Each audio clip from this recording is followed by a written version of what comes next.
Dear students, our next topic is vector addition. बच्चों, आज के टॉपिक में हम दो वेक्टर्स को ऐड करना सीखेंगे। Case 1, when two vectors are acting along same direction.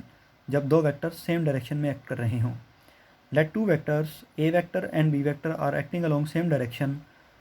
जैसा कि आप डायग्राम में देख सकते हो, ए वेक्टर और बी वेक्टर सेम डायरेक्शन में एक्ट कर रहे हैं। दोनों के मिलने से एक नया वेक्टर बन गया सी वेक्टर। हमने लिखा है A vector plus B vector is equal to C vector.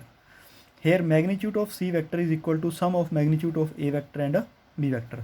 C vector का मैग्नीट्यूड ए वेक्टर के मैग्नीट्यूड और बी वेक्टर के मैग्नीट्यूड के सम के इक्वल है, और सी वेक्टर की डायरेक्शन ए वेक्टर और बी वेक्टर की डायरेक्शन के सेम ही है। एग्जाम्पल के तौर पर आप देख सकते हो कि अगर दो बच्चे एक बेंच को एक ही डायरेक्शन में खींच रहे हों तो क्या होगा। जैसे फर्स्ट स्टूडेंट अगर बेंच को 10 न्यूटन की फोर्स से खींच रहा है और सेकंड स्टूडेंट भी उसी बेंच को 15 न्यूटन की फोर्स से उसी डायरेक्शन में खींच रहा है, मतलब दोनों बच्चे सेम डायरेक्शन में फोर्स लगा रहे हैं, दो वेक्टर सेम डायरेक्शन में एक्ट कर रहे हैं, तो total force on the bench कितनी हो जाएगी? 10 newton plus 15 newton equal to 25 newton. और टोटल फोर्स की डायरेक्शन क्या होगी? जिस डायरेक्शन में दोनों बच्चे फोर्स लगा रहे हैं वही होगी। तो मतलब अगर दो वेक्टर सेम डायरेक्शन में एक्ट कर रहे हों तो उनका सम, उनका रिजल्टेंट दोनों को सिंपली ऐड करके निकाल सकते हैं, और जो रिजल्टेंट या सम की ओवरऑल रिजल्ट की डायरेक्शन होती है वो दोनों वेक्टर की डायरेक्शन के सेम ही होती है। ये आपको ध्यान रखना है। Next, case 2, when two vectors are acting along opposite direction. अगर दो वेक्टर अपोजिट डायरेक्शन में एक्ट कर रहे हों, जैसा कि डायग्राम में आप देख सकते हो, ए वेक्टर और बी वेक्टर एक दूसरे के अपोजिट हैं। A vector negative X direction की तरफ है और B vector positive X direction की तरफ है। दोनों के रिजल्टेंट से हमारे पास आ गया सी वेक्टर। तो C vector is equal to minus A vector. Minus क्यों लिया? क्योंकि A vector negative X direction की तरफ है, plus B vector positive X direction की तरफ है। तो सी वेक्टर जो होगा वो equal to minus A vector plus B vector होगा। मतलब सी वेक्टर का मैग्नीट्यूड ए वेक्टर के मैग्नीट्यूड और बी वेक्टर के मैग्नीट्यूड के डिफरेंस की इक्वल होगा, और सी वेक्टर की डायरेक्शन बिगर वेक्टर की डायरेक्शन की तरफ होगी।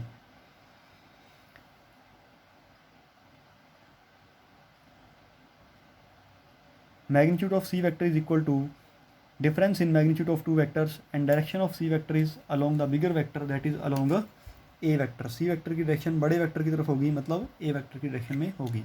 तो फॉर एग्जांपल, अगर दो बच्चे एक बेंच को अपोजिट डायरेक्शन में खींच रहे हैं तो दोनों बेंच के ऊपर लगने वाली नेट फोर्स दोनों के डिफरेंस की इक्वल होगी। मान लो फर्स्ट स्टूडेंट बेंच को लेफ़्ट की ओर खींच रहा है 15 न्यूटन से, और दूसरा स्टूडेंट बेंच को राइट की तरफ खींच रहा है 10 न्यूटन की फोर्स से। तो बच्चों, बेंच के ऊपर नेट फोर्स कितनी होगी?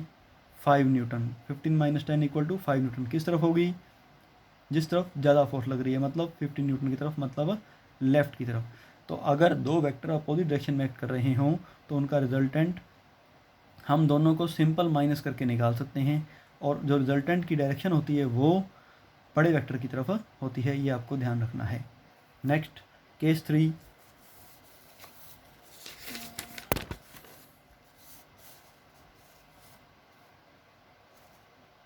When two vectors are acting perpendicular to each other.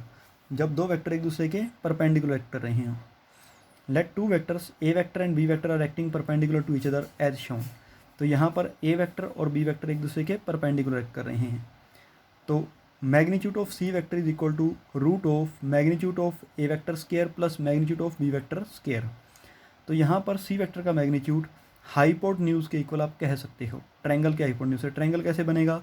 अगर हम बी वेक्टर को शिफ्ट कर दें दूसरी तरफ डॉटेड लाइन की तरफ, तो ए वेक्टर बी वेक्टर और सी वेक्टर को मिलकर एक ट्रायंगल बनेगा, और ए वेक्टर और बी वेक्टर का रिजल्टेंट सी वेक्टर के इक्वल, मतलब हाइपोटेन्यूज के इक्वल होगा, और सी वेक्टर की डायरेक्शन जो हाइपोटेन्यूज के अलोंग होगी। तो इस तरह से अगर दो वेक्टर एक दूसरे के परपेंडिकुलर एक्ट कर रहे हों तो उनका रिजल्टेंट हम हाइपोटेन्यूज वाले फॉर्मूले से भी निकाल सकते हैं, और डायरेक्शन हाइपोटेन्यूज के अलोंग ही होती है। Case 4, when two vectors are acting at angle theta with each other. अब दो वेक्टर ना तो एक दूसरे के साथ सेम डायरेक्शन में हैं, ना ही अपोजिट डायरेक्शन में हैं, और ना ही परपेंडिकुलर में हैं।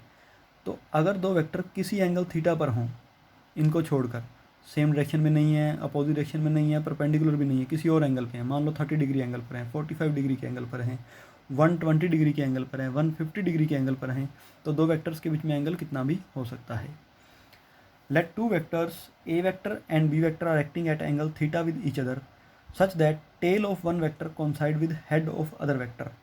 तो यहाँ पर दो वेक्टर ए वेक्टर और बी वेक्टर एक दूसरे के साथ एंगल थीटा पर एक्ट कर रहे हैं, ये आप डायग्राम में देख सकते हो, एंगल थीटा पर एक्ट कर रहे हैं, और ए वेक्टर का हेड बी वेक्टर की टेल के साथ कोइंसाइड कर रहा है, इसलिए इस वेक्टर को हम हेड टू टेल मेथड भी कहते हैं।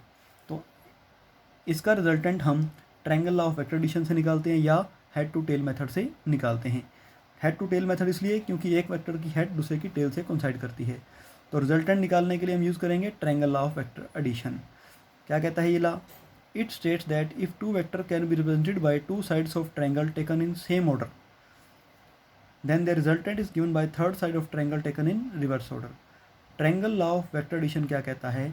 अगर दो वेक्टर किसी ट्रायंगल की दो साइड से शो हो सकते हों, अगर दो वेक्टर किसी ट्रायंगल की दो साइड से शो हो सकते हों और दोनों साइड सेम ऑर्डर में हो, जैसे ये फर्स्ट और इसी के साथ सेम ऑर्डर में सेकंड, सेम ऑर्डर में सेकंड, तो अगर दो वेक्टर दो ट्रायंगल की दो साइड से शो हो रहे हैं और दोनों साइड क्या हैं? सेम ऑर्डर में हैं, तो उन दोनों का रिजल्टेंट ट्रायंगल की तीसरी साइड से दिया जाता है और वो तीसरी साइड रिवर्स ऑर्डर में होनी चाहिए। अगर हम सेम ऑर्डर की बात करें तो सेम ऑर्डर इस तरह से चलेगा, इस तरफ फिर इस तरफ और फिर वापस सेम ऑर्डर ऐसे चलेगा, सेम ऑर्डर में तीनों वेक्टर। लेकिन जो रिजल्टेंट होता है वो तीसरी साइड के द्वारा दिया जाता है और तीसरी साइड क्या होती है? रिवर्स ऑर्डर में होती है। तीसरी साइड क्या होती है? रिवर्स ऑर्डर में होती है। तो ट्रायंगल लॉ क्या कहता है? It states that if two vectors can be represented by two sides of triangle taken in same order then their resultant is given by third side of triangle taken in a reverse order. तो resultant triangle की तीसरी side से दिया जाएगा जो कि किस में होगी? रिवर्स ऑर्डर में होगी। तो बच्चों इसको हम कहते हैं triangle law of vector addition. तो ये आपको ध्यान से पढ़ना है। इसके बाद हम नेक्स्ट वीडियो के अंदर नेक्स्ट लेक्चर के अंदर करेंगे। Thank you.